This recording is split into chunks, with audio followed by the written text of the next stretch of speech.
हट जाएंगे, हट जाएंगे यार। देखिए ओ बासु भाई, ओ भाई कोई भी आगे नहीं बढ़ेगा, एक एक करके अपने स्थान पे रहेंगे। तटस्थ रहो, एक एक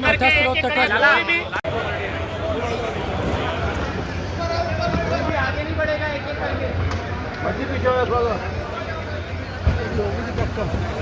बनाया था, लेकिन कुछ लोग उसको चैलेंज कर रहे हैं, इसको क्या कहेंगे? देखिए ऐसा है, एक सेंटर पर एक बात आई है कि कुछ वहाँ पर चीटिंग जैसी बात हुई है, उसके लिए एसआईटी का गठन कर दिया और इन्हीं छात्रों में से एक प्रतिनिधि मंडल मुझे मिला था। उन्होंने कहा था कि इसकी जांच होनी चाहिए और हम भी मानते हैं कि अगर कहीं पर कोई गड़बड़ी हुई है तो उसकी जांच होनी चाहिए, लेकिन एक स्थान पर गड़बड़ी आई है, उसकी जांच हो रही है, एसआईटी जांच कर रही है, हाई कोर्ट के जज उनकी सुपरविजन में जांच हो रही है और ये देखेगी एसआईटी और ये जांच कमेटी कि क्या ये प्रश्न जो बाहर आए हैं इसके कारण से कितना इफेक्ट हुआ है।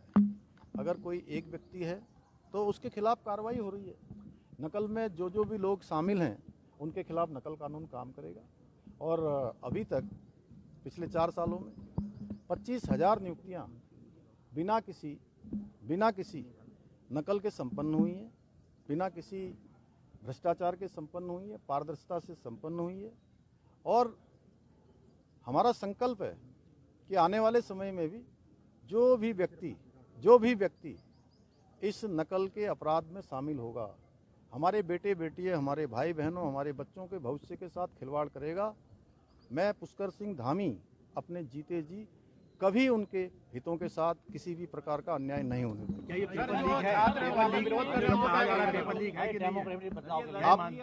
आप बताइए कि पेपर लीक होता है तो कितने बजे होता है?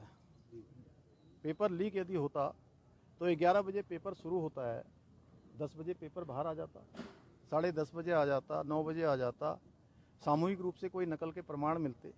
हाँ, ये जरूर जांच का विषय है कि पेपर किन किन लोगों से किन किन लोगों तक पहुंचा है, पेपर में क्या कोई साजिश तो नहीं की गई है कि एक ही व्यक्ति जो पहले भी कई सारे आवेदन भर चुके हैं और उनमें उनकी एलिजिबिलिटी भी नहीं रही है, आखिर ये क्या उद्देश्य रहा है कि पेपर कुछ चुनिंदा लोगों के पास पहुंचता है? इसकी जांच एसआईटी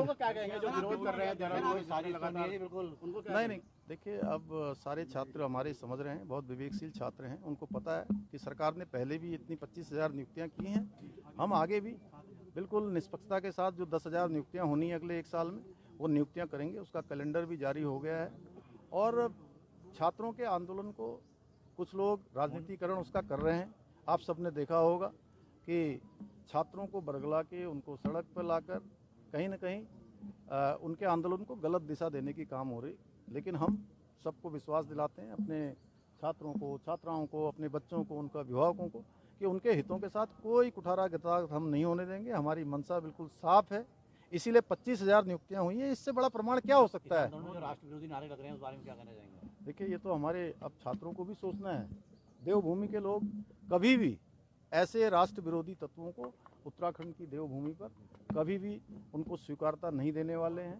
ये नारे उनके नारे ही रह जाएंगे।